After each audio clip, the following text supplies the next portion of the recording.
The annual apple harvest is just 2 months long. To keep apples fresh in storage for several months, growers lower the storeroom oxygen level to put the apples into hibernation. Then they use machines called CO2 scrubbers to absorb and remove the carbon dioxide gas that apples give off.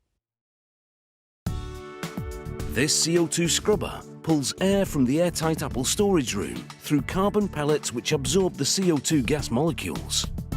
The machine then blows the CO2-free air back into the room.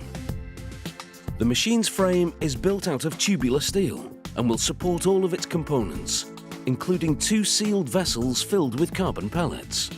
The first vessel starts absorbing CO2, a process called scrubbing, until its pellets become saturated, at which point the second vessel takes over the scrubbing process, while the first vessel automatically kicks into a regeneration cycle, a process where fresh air is blown through the pellets to remove the CO2 molecules, extracting them out of the building. When the second vessel's pellets become saturated, the first resumes scrubbing while vessel 2 regenerates. Each vessel is made from a single steel sheet welded into a cylinder, onto which a base and top ring are welded. The top ring has holes around the perimeter to bolt on a lid. A template is used to mark where the corresponding holes in the lid are to be made.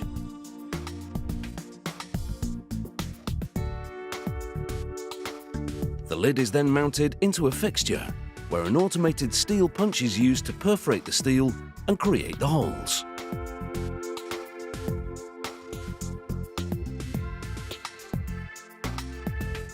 The vessels go to the paint booth for a coat of powder paint, then into an oven to bake the paint on. When they come out, they're ready to be filled with carbon pellets and sealed. Once each vessel is filled to the top, a steel baffle is fitted into the vessel. It's been designed so that the holes will evenly distribute the air passing through the vessel. A foam rubber gasket is placed around the perimeter. Then the lid is bolted into place. This seals the vessel and prevents the air blown through from leaking out, as well as stopping oxygen from getting into the machine and into the apple storage room. Next to be installed are PVC piping and 2 blowers that feed the air through the vessels. One pulls air from the apple storage room into the machine for scrubbing, the other sends it back into the room after scrubbing.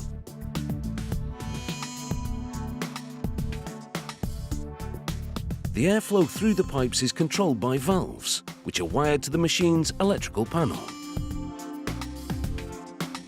This panel, consisting of relays, pumps, gas analyzers and a touchscreen, is built in-house in accordance with the required electrical standards of the customer's country. The panel will be wired to a computer, which controls the entire operation.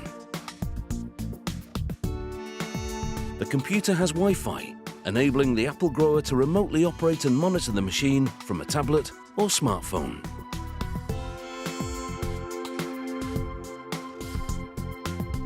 A box to house the electrical panel is screwed to the machine's frame.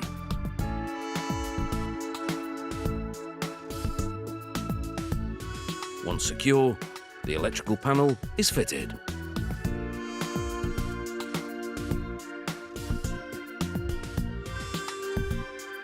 Once all the wires have been connected, the touchscreen is installed and attached to the computer.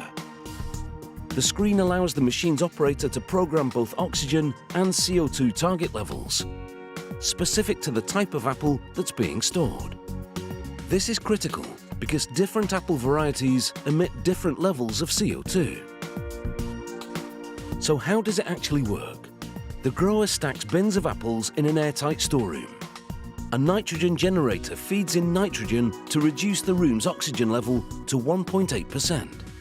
At that point, the nitrogen feed stops and the continuous CO2 scrubbing automatically starts.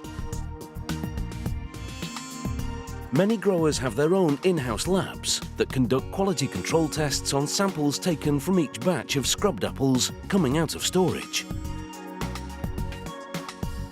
And none of them would pass these tests soon after the 2-month harvest season if it wasn't for the CO2 scrubbers.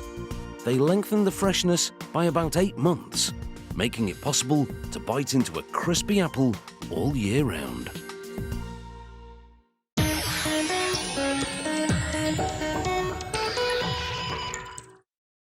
Honeycomb candles are glowing reminders of the cleverness of the honeybee.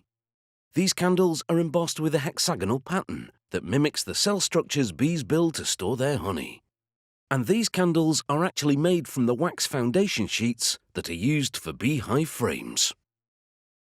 The process begins using beeswax that's had the impurities removed and has been bleached. The wax is melted in a large gas-heated vat. The bleached wax will need to be coloured, and it only takes a few grams of dye to tint the large vat of wax.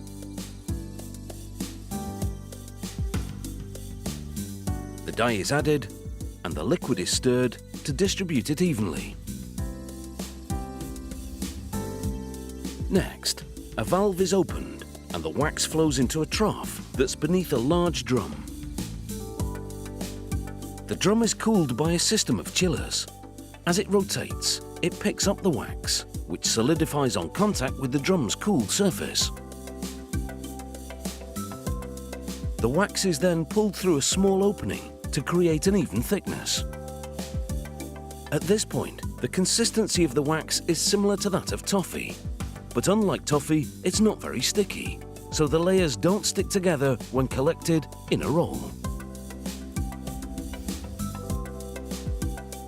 Next, a bath of warm water and soap is prepared.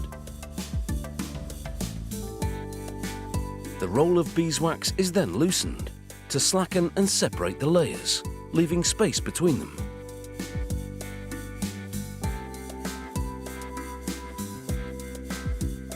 The sheet is immersed in the bath to soften the wax in preparation of being rolled to reduce the thickness even further, by half.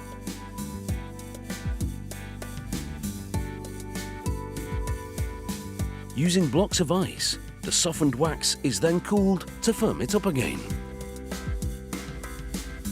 Liquid soap is constantly added for lubrication. This keeps the beeswax moving through the thinning machine and prevents snags. A caliper is used to confirm that the sheet is the required thickness of 1.6 millimeters.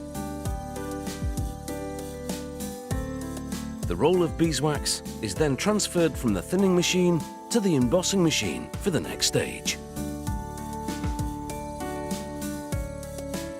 The sheet is first pulled through a bath of icy water to harden it further. This stops the wax from sticking to the embossing rollers that will now imprint a hexagonal pattern into it. Each of the embossing rollers is studded with 3,500 hexagon-shaped rivets, which stamp the pattern into both sides of the wax.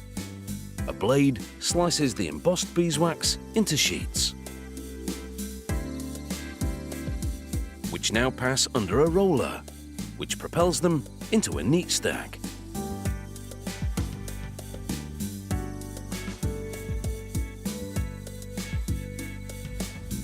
A sample sheet is examined to ensure the honeycomb texture has no bubbles or other flaws. In this state, the sheet can be used as starter material in beehives. To make them into candles, the sheets are cut to the required length and width. The dimensions will vary depending on the size of the candles to be made. The offcuts will be melted down and reused. These beeswax sheets are now ready to be made into candles. First, a cotton wick is positioned on one edge of the sheet. The wax is then wrapped around the wick. Gentle pressure is applied as the sheet is rolled, because the tighter the roll, the longer the candle will take to burn.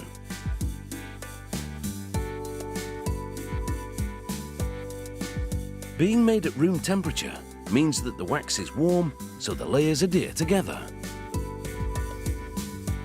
The candles are then packed in pairs.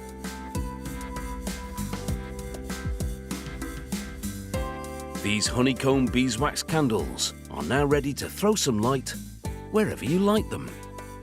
And they should last for at least 8 or 9 hours, because of how they're made. But now, time to say night-night.